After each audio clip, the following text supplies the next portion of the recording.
Alexander Pierce. Alexander Pierce sat silently in the grim confines of a high-security cell in the New York State Penitentiary, under the unforgiving glare of fluorescent lights. The chill of metal and time-bound regret mingled in the air. It had been nearly a decade since his arrest, but the memories of that night in Lower Manhattan still pulsated with the rhythm of his heart.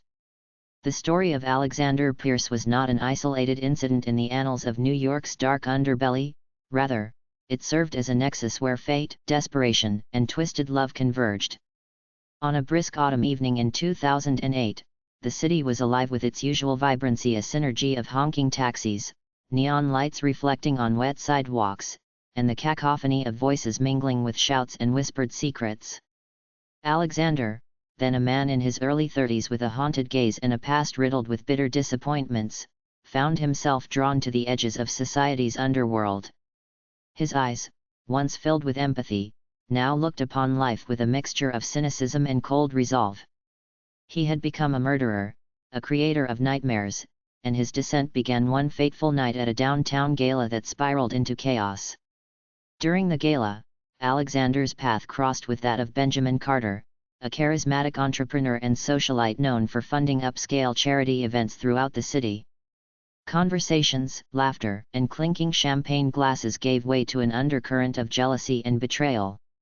In the midst of festivities at the Metropolitan Club, a remark exchanged in a hushed tone escalated into an argument that, by misfortune or fate, unfurled into violence. Witnesses later described how Alexander's hands, so delicate and refined when playing the piano in a friend's concert, transformed into instruments of irrevocable destruction as he lashed out. That single impulsive act tore apart the very fabric of many lives, marking him as one among several convicted murderers whose stories interwoven the labyrinthine annals of New York's criminal history. In the immediate aftermath, the investigations were spearheaded by Detective Olivia Hargrave, a relentless woman of law whose commitment to uncovering the truth had carried her through decades of dark cases. Olivia's determination was fueled not only by her own traumatic past but by a desire to ensure that justice, however delayed, found its mark. Within days of the gala, through a tangled web of forensics and eyewitness testimonies, suspicion fell upon Alexander. "We must follow every lead," Olivia would say in her measured yet resolute tone during briefings. At the precinct in downtown Manhattan. There is more to this than a random act of violence. This is a message, one that hides behind the veils of personal vendetta and deep-seated despair. Beyond the shadow of the notorious trial lay the lives entangled with the fates of those convicted. Among them, there were other figures, each with their own story of ruin and shattered dreams. Consider Michael Donovan, whose icy smile belied a tumult of inner demons. Michael's eyes often sparkled with a dangerous mix of charm and menace. During the trial, he rarely uttered more than a few cryptic statements, leaving jurors to ponder over the irony of his downfall. In whispered conversations in prison corridors, Michael would sometimes describe how the thrill of power and absolute control had lured him into his deadly games, a cycle of crime that spiraled beyond his control. In the fading twilight of a rainy November afternoon in 2012, at a modest diner off 14th Street in Brooklyn, Michael sat across from his lawyer, Rebecca Clayton, a sharp and empathetic woman whose voice carried both hope and regret. "Michael," Rebecca began cautiously, "the more we dig into your past, the more it appears that you were never truly in charge. You were being manipulated, forced into actions you believed would secure independence, yet ended up ensuring your own downfall." Michael's response came in a low whisper as he stirred his lukewarm coffee. "Perhaps. But power is a drug, Rebecca. And I was addicted." Their conversation carried the heavy burden of truths too painful to admit both to oneself and to a world that had long since forgotten how to forgive. As the investigation progressed, Alexander's case intertwined with those of other convicted murderers, creating a tapestry of human frailty, remorse, and the inexorable pursuit of redemption. There was also Elizabeth Monroe, a woman whose vivacious spirit had once blazed brighter than any neon sign in the Times Square. Elizabeth, wrongly mixed in a mob feud that spiraled out of control, had been implicated in a killing that shattered countless lives.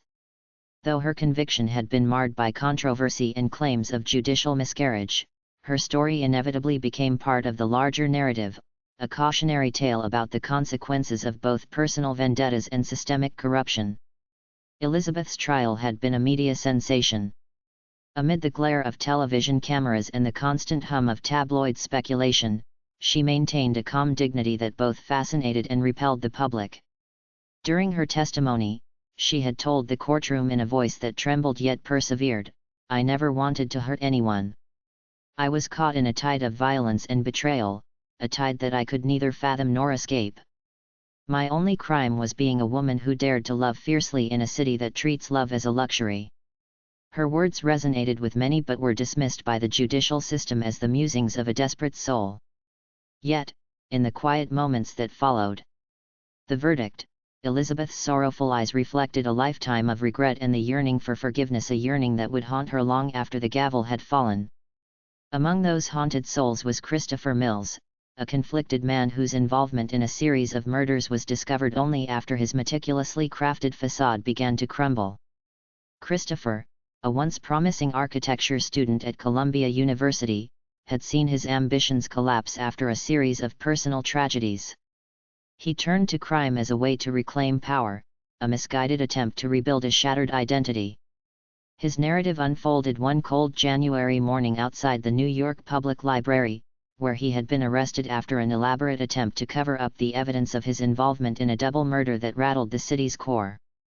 In a dim interrogation room lit by the harsh glare of a single bulb, Christopher's confession was punctuated by sporadic outbursts and moments of silence that spoke volumes. "I thought I could create beauty from the chaos," he muttered as Detective Olivia Hargrave once again found herself entangled in the complexities of human nature. "But every structure I built was founded on lies and blood." Olivia's steady gaze never wavered. "Christopher, the foundation of truth is never built on lies," she replied softly, the weight of responsibility in her words echoing through the barren room. Each cycle of interrogation peeled back layers of deception, revealing a man who had been as much a victim of circumstance as he was a perpetrator of violence. New York City, a sprawling metropolis defined by both its glittering skyline and its deep-seated undercurrents of despair, served as the constant backdrop to these intertwined lives. The labyrinthine streets of Manhattan, the neon glow of Times Square, the hidden alleyways of the East Village all bore silent witness to tales of ambition, love, and tragedy. In late spring of 2015, the city was abuzz with rumors of a mysterious correspondence sent from within the prison walls of Alexander Pierce. The letter, unsigned and cryptic, hinted at a secret society within the penitentiary, a collective of souls who believed that redemption was possible even for those who had once dipped their hands in blood. Rumors swirled at the police precincts near the financial district. Detective Hargrave, always one step ahead in her dogged pursuit of the truth, delved into the investigation. Her inquiries led her to clandestine meetings in dimly lit cafes near Grand Central Terminal, where former criminals, reformed or shunned by society, whispered of underground networks and the transformative power of forgiveness. "There is a story behind every scar," said Arthur Reed, a retired judge and occasional mediator in criminal cases. Over cups of bitter espresso at a small Italian bistro in Soho, he confided in Olivia, "Alexander's letter is more than a cry for help, it is a call for atonement, a plea that even the most damned can find solace in the arms of mercy." Yet, not everyone shared Arthur's optimism. In a quiet corner of a Brooklyn library, Jonathan Blair, a veteran journalist with a penchant for uncovering the gritty truths of the city, wrote fervently about the inexorable cycle of crime and punishment.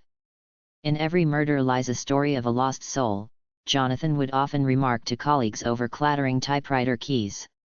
Yet while society savors tales of retribution, we must remember that behind every verdict is a human being. His articles, resonating with both empathy and skepticism, painted a portrait of New York as a cauldron of contradictions, where beauty and brutality danced in a delicate balance under the shadow of towering skyscrapers.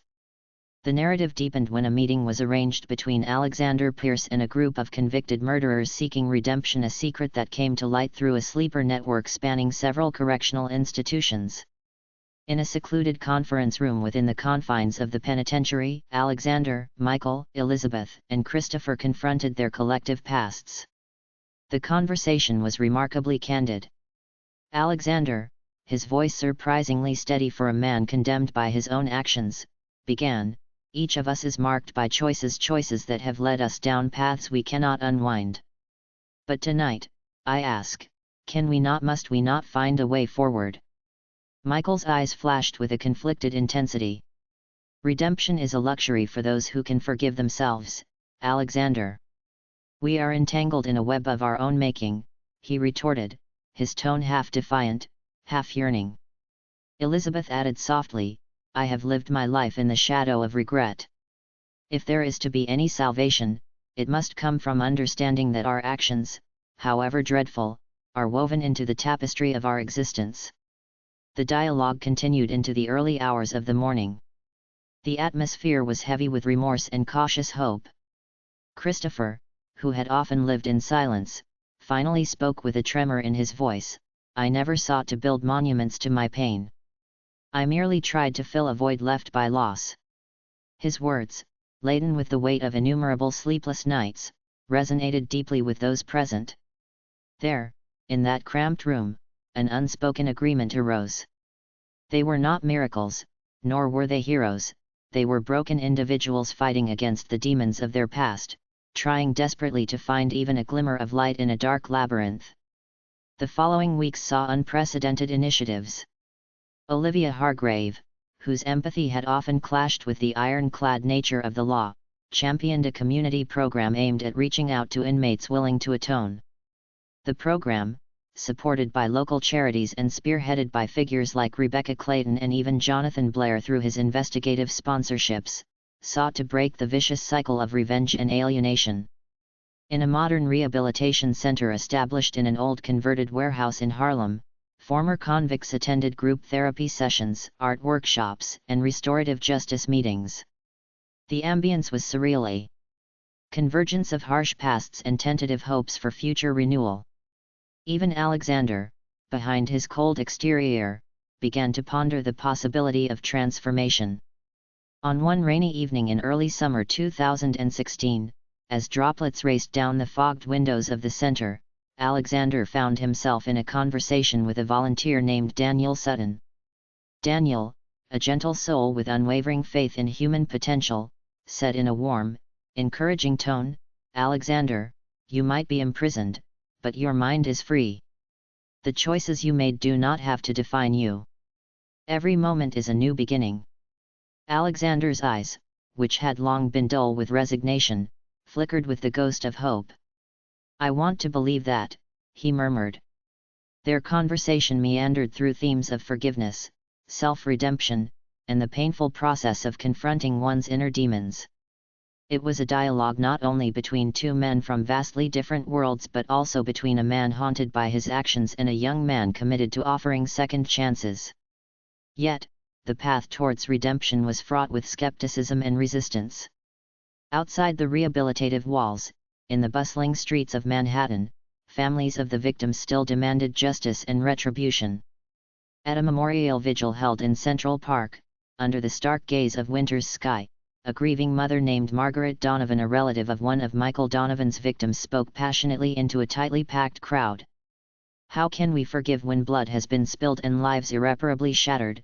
she cried, her voice echoing off the ancient oaks. In the crowd, a man in a worn leather jacket responded quietly, "Forgiveness does not erase the past, but it can heal our future." His soft words were lost in the din, yet they lingered in the hearts of a few people who believed that the cycle of hatred could one day be transformed into understanding. As the city continued its relentless pulse, the intertwined lives of the convicted murderers began to intersect with the larger narrative of urban transformation. Newspaper headlines chronicled stories of reform, of individuals striving for change against insurmountable odds. Public debates flared in cafes and on television screens across New York City. "The issue is not just about punishment," argued Professor Richard Lawson at a televised forum from Columbia University. "It is about the capacity for human change and the need for societal compassion.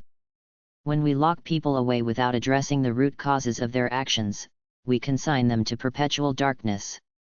His words stirred controversy and inspired community leaders to advocate for restorative justice measures.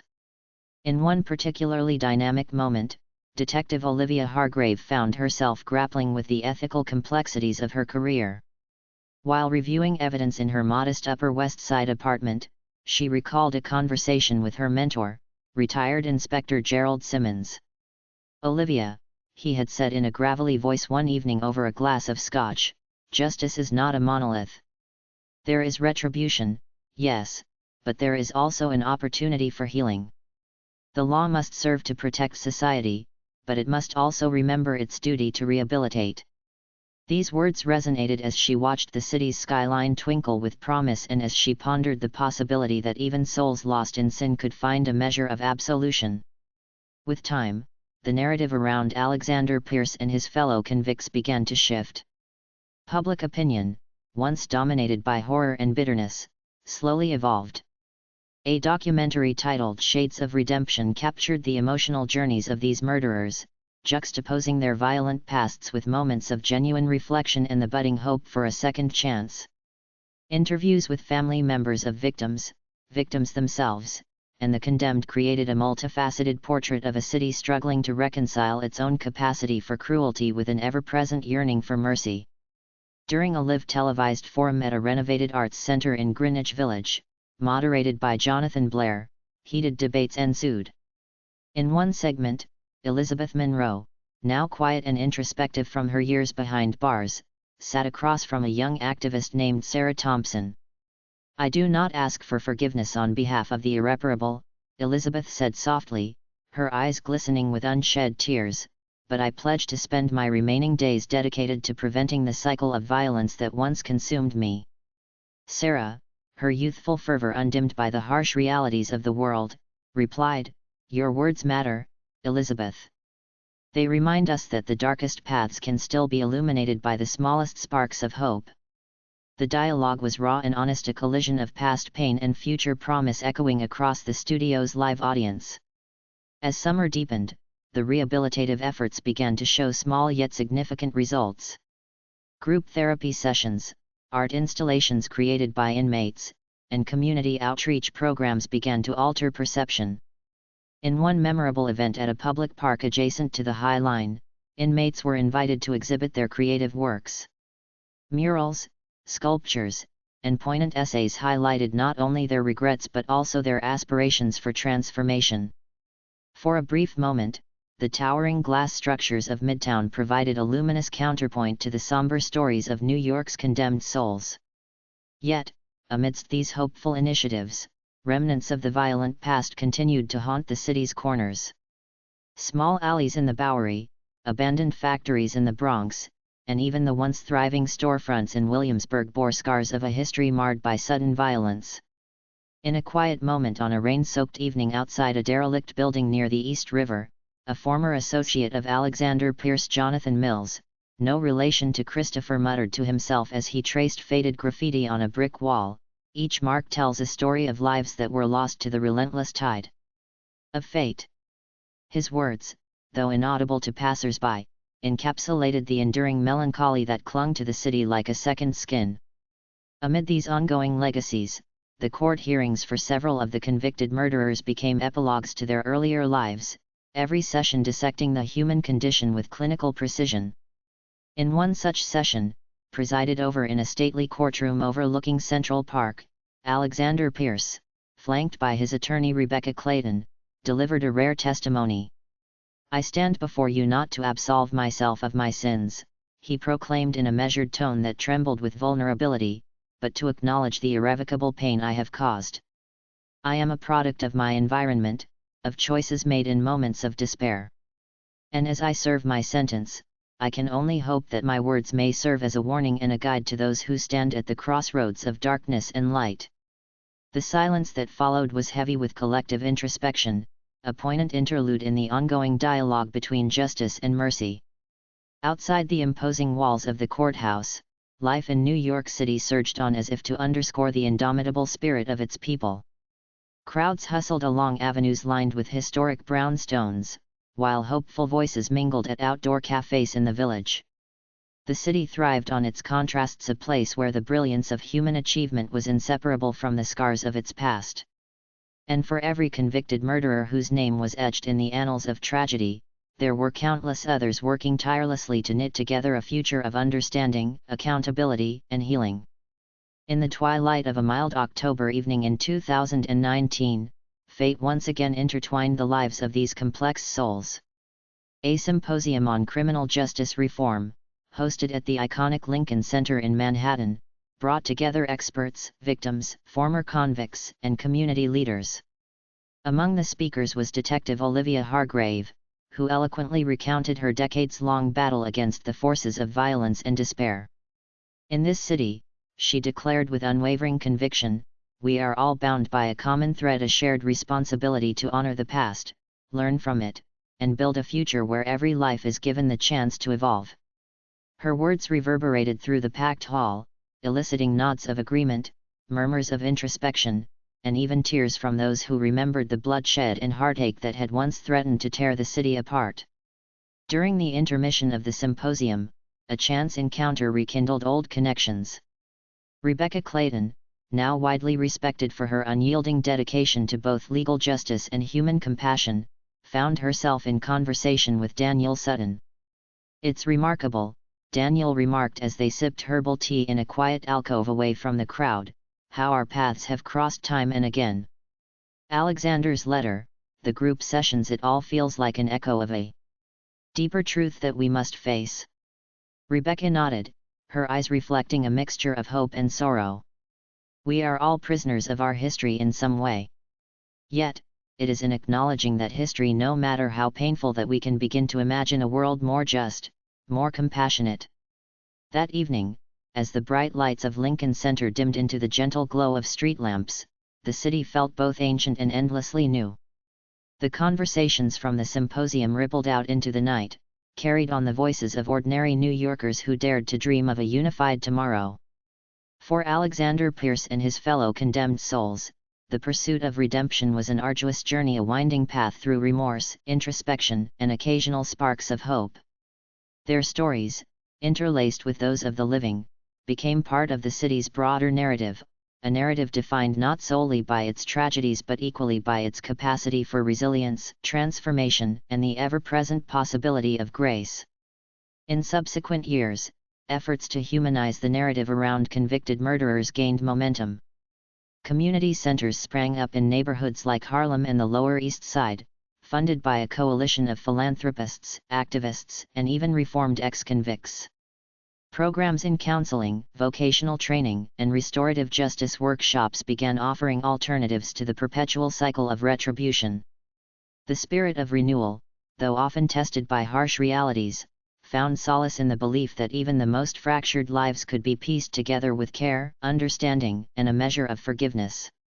One rainy afternoon in early 2020, as a rare calm enveloped the city before the dawn of unprecedented challenges, Christopher Mills, now nearing the end of his prison term, sat in a small visitation room at Rikers Island.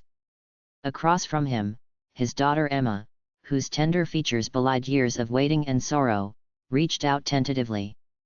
"Dad," she whispered, her voice wavering as if afraid to disturb the fragile silence, "do you think you can ever be free again?" Christopher's eyes filled with regret and longing. "I hope so, Emma," he responded in a voice wrought with emotional weariness, "but freedom is not simply a release from these walls, it is something earned through every moment of honest introspection and change." Their conversation, meandering between regret and cautious optimism, resonated with the hope that the next chapter might one day be written with compassion rather than condemnation. The streets of New York continued their relentless hum even as the world outside the prison walls experienced shifting tides. With each passing day, in the echoes of subway trains, the murmur of sidewalk conversations, and the distant hum of construction in burgeoning neighborhoods, the city reaffirmed its identity as a mosaic of divergent stories. Stories that spanned the spectrum. From the highest pinnacles of human achievement in art, technology, and culture to the darkest recesses of human despair and regret. In quiet moments, as dusk settled over rooftop bars in Midtown and the glowing embers of old street lamps flickered in Central Park, the narrative of Alexander Pierce and his cohorts lingered like an unresolved chord in a symphony. Their lives, marked by acts that defied the moral order and legal boundaries, nonetheless bore the indelible imprint of human vulnerability. It was a reminder that behind every headline, every grisly detail recounted in hushed tones, lay a story replete with complexities, a story that demanded not just condemnation but also a deeper inquiry into the conditions that birthed such tragedies. In the end, the legacy of these convicted murderers was not solely defined by the magnitude of their crimes, but by the intricate interplay of choice, circumstance, and the enduring human capacity for change. New York City, with all its splendor and its scars, served as both setting and character, a living, breathing testament to the idea that even amidst the chaos of shattered lives, the possibility of renewal could emerge from the darkest corners. The narrative of Alexander Pierce, Michael Donovan, Elizabeth Monroe, Christopher Mills, and the many others who passed through the corridors of violence and contrition is not a tale of glorification, it is a mournful yet hopeful chronicle of the human condition. Their paths, however twisted and fraught with regret, offer lessons on the price of our choices and the redemptive power of acknowledging our mistakes. For in New York, where every street corner whispers secrets of the past and every face tells a story of survival, even the condemned can find a measure of absolution in the quest for truth and understanding. And so, as twilight descended upon the city that never sleeps, the saga of these intertwined lives carried on a continuous narrative of remorse, reflection, and the ever-present possibility that, in the interplay of darkness and light, every soul might one day discover the promise of redemption. The story is a fictional tale and not based on actual events. If you enjoyed the story, subscribe to my channel, like, and check the description to find out how you can support my work.